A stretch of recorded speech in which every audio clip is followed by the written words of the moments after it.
की फक्त सरकारी शाळा वाचवा एवढीच नाहीये, तर आपल्याला अनुषंगाने जे ज्या व्यवस्था आहेत त्या व्यवस्थेला सुद्धा आपल्याला खिंडार पाडावं लागणार आहे. कारण की त्याच्याशिवाय आपण पुढे जाऊ शकत नाहीये. की जेव्हा धर्मसत्ता जेव्हा शिक्षण व्यवस्थेत येतात तेव्हा आपण आपला माणूस पण गमावून बसतोय.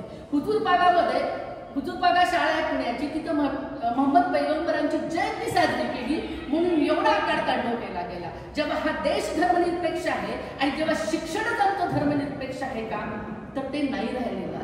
म्हणजे एका विशिष्ट धर्माने आम्ही चालणार असो तर आमच्या जगण्याचे प्रश्न म्हणून, आमच्या शिक्षणाचे प्रश्न म्हणून आणि आम्ही माणूस म्हणून कसे मोठे होणार आहोत याचे प्रश्न हे आम्हाला सोडवावे लागणार आहे.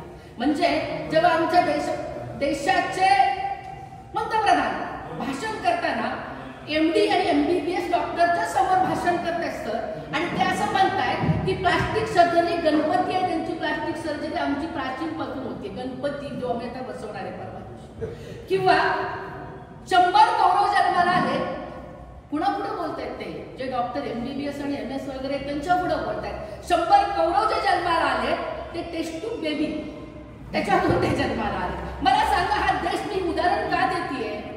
संरक्षण मंत्री राफेल विमान, अरे ते विमानाचं आमचं संरक्षण करायला येणार आहे ना, आणि त्या विमानाचं संरक्षण करायला लिंबू आणि मिरच्या. कुठं चाललंय आमचं शिक्षण? आम्ही काय फक्त टाळ्यातून वाजवत बसणार आहे? कुठले तरी हिंदू तिकडचे ते उत्तर भारतातले कुठले तरी महाराज येणार आणि त्यांच्या आम्ही जर मागं लागणार असू तर मला वाटतं की आम्ही अंधकारात निघाले, आम्ही अंधकाराच्या दिशेने चालवलंय. म्हणजे आम्ही काय शिकवणार आहे? आम्ही आमच्या लेकरांना विज्ञानवाद शिकवणार आहे का नाही शिकवणार आहे? आम्ही धार्मिक असणं वेगळं आहे, पण आम्ही धर्मांत असू तर ते चुकीचं आहे.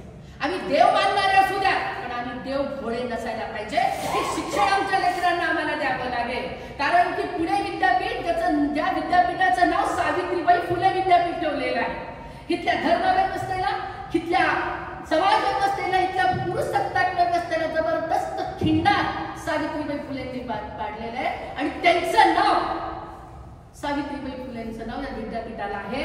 सर मला प्रश्न असा पडतो की तो लोगो जो आहे त्या विद्यापीठाचा तो बदललेला नाही अजून. म्हणजे शिवाजी विद्यापीठ आहे आपल्या इकडं, तर छत्रपती शिवाजी महाराजांचा लोगो आहे तिथं. ह्याच्यावर आम्ही भोजन म्हणून काय बोलणार का नाही? आणि म्हणून मी सुद्धा तुला असं सांगते की जेव्हा शिक्षणाची चळवळ आम्हाला करायची ना, तेव्हा सांस्कृतिक अंगाने पण ती लढावी लागणार. ही सांस्कृतिक अंगाची जी प्रतीक आहेत, जी प्रतीक आमची पुसली जात आहेत, छत्रपती शिवाजी महाराजांना कुठल्या तरी एका धर्माचं म्हणून एस्टॅब्लिश केलं जात आहे, अशी खूप सारी उदाहरण मला सांगता येतील.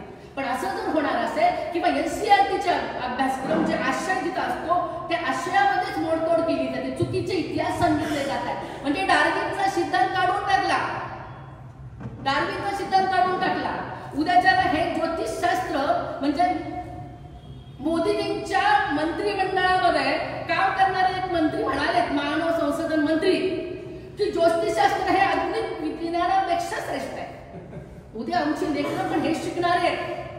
हा विज्ञानवाद मानणारा पंडित नेहरूंनी काय सांगितलं होतं? हा आमचा विज्ञानवादी देश आहे. राजीव गांधीने तेच विचार पुढे नेला होता. आणि आम्ही आज कुठला विचार करतोय? आणि मग शाळा टिकल्या पाहिजेत, सरकारी शाळा टिकल्या पाहिजेत, पण त्या अनुषंगाने पण टिकल्या पाहिजेत. 1882 ला हंटर कमिशनच्या पुढं महात्मा फुले साक्ष देताना म्हणतात की मोफत आणि सक्तीचं शिक्षण द्या.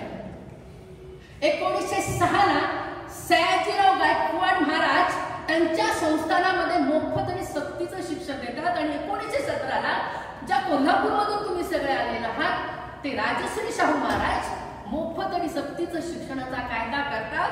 आणि जे पालक त्यांच्या लेकरांना शाळेत पाठवणार नाहीत त्यांना ते दंड पण ठरवतात. एवढंच कशाला? मुंबई इलेक्ट्रिकचं जे बजेट होतं शिक्षणाचं त्याच्यापेक्षा जास्त बजेट या राजश्री शाहू महाराजांच्या कोल्हापूर संस्थानाचं होतं. आम्हाला कोठारी असं सांगतो, म्हणजे मला खरंच भाषण करायचं नसतं सर. म्हणजे मी तुम्हाला असं बोलले पण काही भाषणानं होत नाही, भाषणानं राशन पण मिळत नाही, लेकरं शिकत पण नाही असं मला वाटतं. की बजेट कोठारी आयोग, त्या कोठारी आयोगामध्ये सांगितलं हात का वर करते की खूप वर्षापूर्वीची गोष्ट आहे. कोठारी आयोग 6% शिक्षणावर खर्च करा. आत्ताचं बजेट बघितलं तर सरकारनं किती केलंय? 2.61 एवढाच खर्च आहे. ह्यांचे खर्च कुठं होत आहेत? शक्तीपीठ महामार्ग, वारिस सरकार. ह्यांचे खर्च कुठं होत आहेत? समृद्धी महामार्ग, वारिस सरकार. ह्यांचं कुठे जात आहेत पैसे? 10 लाख कोटी रुपये उद्योजकांचं कर्ज माफ केलं जातं. एवढ्यात काय आमच्या लेकरांचं मोफत शिक्षण झालं नसतं? झालं असतं. आणि म्हणून आम्हाला कुठलंही सरकार असो त्या सरकारचा कान पकडायचा आहे. त्याच्यासाठी ही चळवळ आहे, मला असं वाटतं. त्याच्यासाठीची ही चळवळ